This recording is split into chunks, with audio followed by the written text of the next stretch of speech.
السلام علیکم ورحمۃ اللہ وبرکاتہ۔ میرے بچوں، اللہ کا لاکھ لاکھ شکر ہے۔ کہہ دو الحمدللہ کہ اللہ نے ہم سب کو مسلمان کے گھر میں پیدا کیا، نبی آخر الزمان صلی اللہ علیہ وسلم کا امتی بنایا۔ کہہ دو الحمدللہ۔ ہمارا خالق، ہمارا مالک، ہمارا پالنے والا، ہمیں رزق دینے والا، ہمارے ماں باپ کو نوکری دینے والا، زمین میں جتنے بھی لوگ ہیں ان کو رزق دینے والا، جانور چاہے پانی میں ہیں، بلوں میں ہیں، رینگنے والے جانور ہیں، اڑنے والے جانور ہیں، جنگل کے جانور ہیں، پانی کے جانور ہیں، پہاڑوں کے جانور ہیں، سب کو پالنے والا، سب کو رزق، سب کو کھانا پہنچانے والا، سب کی سننے والا، سب کا مالک کون؟ اللہ۔ اس دیوار کے پیچھے کون ہے ہمیں معلوم نہیں۔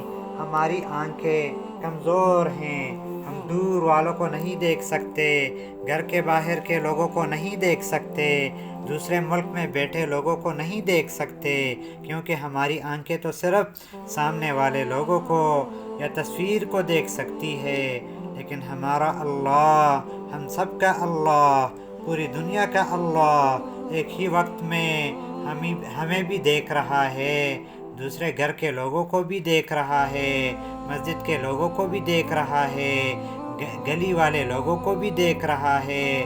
بند کمرے میں ایک بندہ بیٹھا ہے، دو بندے بیٹھے ہیں، سب کو دیکھ رہا ہے، دوسرے ملکوں کے لوگوں کو بھی دیکھ رہا ہے، اور سب کی باتوں کو ایک ہی وقت میں سن بھی رہا ہے۔ ہم اردو بولتے ہیں، ہم پشتو بولتے ہیں، ہم پنجابی بولتے ہیں، یا انگریزی بولتے ہیں، یا جرمنی میں بات کرتے ہیں، یا عربی میں بات کرتے ہیں، اللہ سب کی زبانوں کو جانتا ہے۔ اتنا بڑا اللہ کہ ہر ایک کی آواز سن رہا ہے۔ کیا ہم اتنی زبانیں جانتے ہیں؟ نہیں۔ کیا ہم ایک ہی وقت میں سب لوگوں کی باتیں سن سکتے ہیں؟ نہیں۔ اللہ تو اربوں خربوں لوگوں کی باتوں کو سن رہا ہے، اور ہر بندے کی الگ الگ فرمائشوں کو، دعاؤں کو قبول کر رہا ہے۔ ہر ایک کی الگ الگ دعائیں ہیں۔ کوئی نوکری مانگ رہا ہے، کوئی صحت مانگ رہا ہے، کوئی گھر مانگ رہا ہے، کوئی کہتا ہے یا اللہ مجھے حافظ بنا دے، کوئی کہتا ہے یا اللہ مجھے عالم بنا دے، کوئی کہتا ہے یا اللہ مجھے ڈاکٹر بنا دے۔ اللہ سب کی سن رہا ہے۔ سورج کو روز مشرق سے طلوع کرتا ہے، اور روز مقررہ وقت پر مغرب میں غروب کرتا ہے۔ کبھی سورج رات کو نہیں نکلا، کبھی رات لمبی نہ ہوئی۔ پورے سال روز دن رات کے وقت مقرر ہیں۔ اللہ ہمیں رزق دیتا ہے۔ ایک ہی زمین ہے مگر مختلف ذائقوں کے پھل دینے والا اللہ ہے۔ ایک ہی زمین میں مرچ اگاؤ تو الگ ذائقہ، پھر اس کے ساتھ ہی آم، انگور، سیب کے درخت کے پھلوں کا الگ الگ ذائقہ۔ آسمان سے بارش برسانے والا کون؟ اللہ۔ آسمان کو بغیر ستونوں کھڑا کرنے والا کون؟ اللہ۔ رات کو اندھیرا لانے والا کون؟ اللہ۔ دن کو روشنی لانے والا کون؟ اللہ۔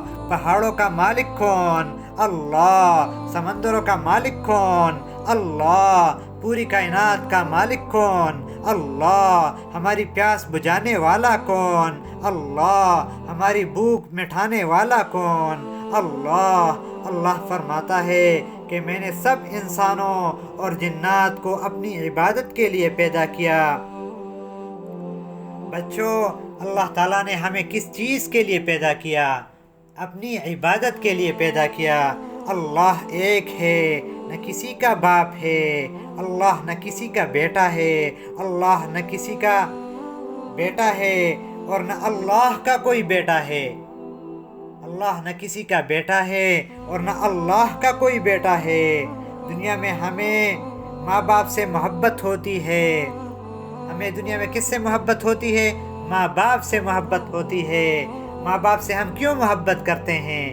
کیونکہ ماں باپ ہمارا خیال رکھتے ہیں، ہماری ضروریات کو پوری کرتے ہیں، لیکن اللہ تو سب کا اللہ ہے۔ یہ تو اللہ نے ہمارے ماں باپ کو نوکری دی ہے، پیسہ دیا ہے، اس لیے تو ماں باپ ہمارا خیال رکھتے ہیں۔ ہمارے ماں باپ کو کس نے نوکری دی ہے؟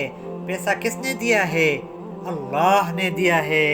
اگر اللہ نہ چاہے تو پھر ہمارے ماں باپ بے روزگار ہوں گے، تو وہ ہمیں اچھے کھانے نہیں کھلائیں گے، ہمارے لیے اچھی چیزیں نہیں خرید سکیں گے۔ تو جو اللہ ہمارے ماں باپ کا بھی مالک ہے، تو ہمیں ان سے زیادہ محبت کرنی چاہیے۔ تو ہمیں کس سے زیادہ محبت کرنی چاہیے؟ ہمیں اللہ سے زیادہ محبت کرنی چاہیے۔ اگر ہم ماں باپ سے محبت کریں گے تو ان کی باتوں پر عمل کریں گے۔ اگر ہم ماں باپ سے محبت کریں گے تو ہم ان کی باتوں پر بھی عمل کریں گے۔ لیکن اللہ کے ساتھ تو ہماری محبت سب سے زیادہ ہوگی، کیونکہ وہ ہمارا بھی اللہ ہے، اور ہمارے ماں باپ، بہن بھائیوں اور سب کا اللہ ہے۔ ہمیں صحت دیتا ہے، اللہ ہمیں صحت دیتا ہے، ہمیں خوش کرتا ہے، تو ہمیں ان کی باتوں کو ماننا چاہیے، ان کی عبادت کرنی چاہیے۔ اللہ فرماتا ہے 5 وقت نماز پڑھے تو کیا ہم پڑھیں گے؟ ہم پڑھیں گے، کیونکہ اللہ ہمارا اللہ ہے۔ اللہ فرماتا ہے جھوٹ مت بولو، اللہ فرماتا ہے لڑائی جھگڑے مت کرو، اللہ فرماتا ہے چوری مت کرو، اللہ فرماتا ہے ماں باپ کی عزت کرو، ان کی باتوں پر عمل کرو۔ کیا ہم اللہ کی بتائی ہوئی باتوں پر عمل کریں گے؟ بچوں، ہم اللہ کی باتوں پر عمل کریں گے؟ انشاءاللہ ہم عمل کریں گے۔ صرف اللہ سے مدد مانگیں گے۔ جو نماز پڑھتا ہے اللہ اس کو خوش رکھتا ہے، جو نماز پڑھتا ہے اللہ اس کو گناہوں سے بچاتا ہے، جو نماز پڑھتا ہے اللہ اس کے مسائل حل کرتا ہے۔ بچوں، دنیا کی زندگی بہت کم ہے، یہاں اللہ نے ہمیں کس لیے بھیجا ہے؟ ہمیں کس لیے بھیجا ہے؟ ہمارے ماں باپ کو کس لیے بھیجا ہے؟ پوری دنیا کے لوگوں کو کس لیے بھیجا ہے؟ اللہ نے ہمیں اس لیے بھیجا ہے تاکہ ہم اللہ کی عبادت کر سکیں، اللہ کو خوش کر سکیں۔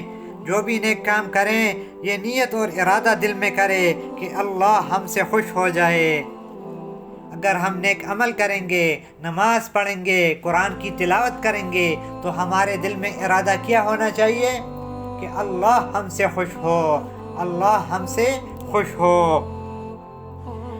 حفظ کریں، قرآن کی تلاوت کریں تو ارادہ کریں کہ اللہ ہم سے خوش ہو۔ جو قرآن سیکھنے کے لیے مدرسہ میں داخل ہوتا ہے، اللہ کے فرشتے اس کا استقبال کرتے ہیں، اللہ کے فرشتے اس بچے کو پسند کرتے ہیں۔